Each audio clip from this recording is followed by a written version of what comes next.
Naomi is a girl who fell pregnant in grade 10 and was forced into marriage in 2015 at the age of 19. With the introduction of re-entry policy, is it right for parents to force girls into marriage?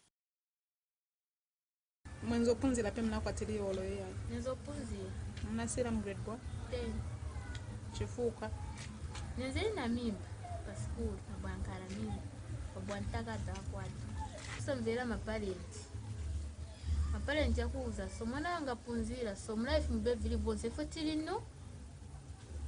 So kutekanya nkwa bulu mvera makolo nchabulu vyakamba makolo kuyamverera muchikwati mbe vili bonse. Maningima ningifu wafana. Watu mchabe mavuto.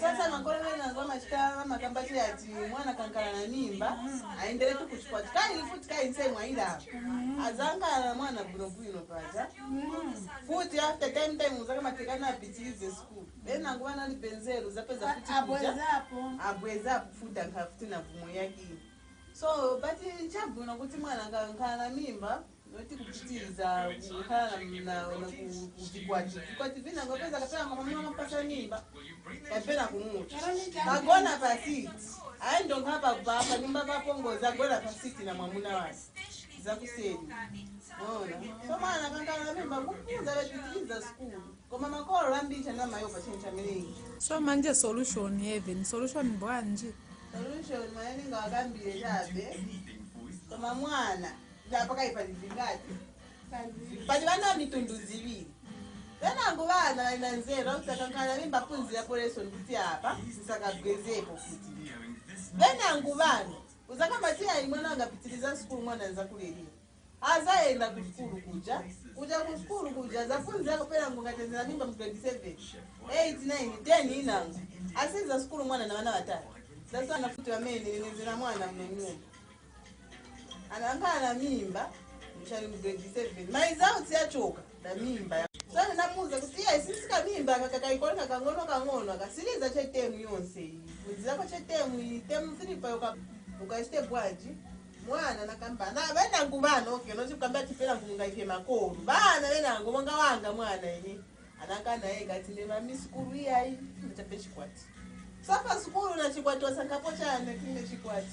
mwamuna kumufunza naye atawe ne pano chikwati sama nje hapa mnonda kuti sana buzira peze kafuta ni mavuto adwa mbele vintu vachila mwende tenga pana do 10 pana do 10 kumwa umuntu ngaikoze tipana do 10 zala tunezela mzamka nambea va malizo kwa pana ndo kila futi hospital nango mkumbusa sapa yasemone paje pena kwa tipunzia sembona punzira sembo wazira manje pakutama ngwala nikamwa already fine ngafe no so enzela mwenda kumtama ngisiya ko hospital so ngasivina ngusima kolo yamenya matuma bana koma era ngopeza ni bana chabende vamene bafuna chekuchita kama tawe ino mwamuna namkunda fache kwatsira koma makolo monga ine paneka nangu manje simani baba mwana wanga naono makolo vamene yachita vota katatakata bana Chama mwanake mwana zipomonga wanga mwana ina anazisankhira yeka njira nawo kamba tinkazikika pa mwana wanga skulu ndiani yoko ndia uso kona fale mwana wangu kapunzuze kankhala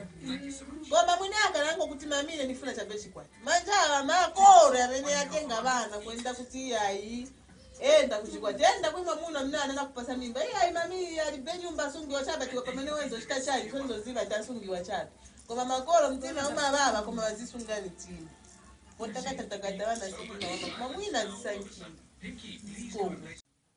From this and more stories that connect, this has been Chimunya Chibala Report.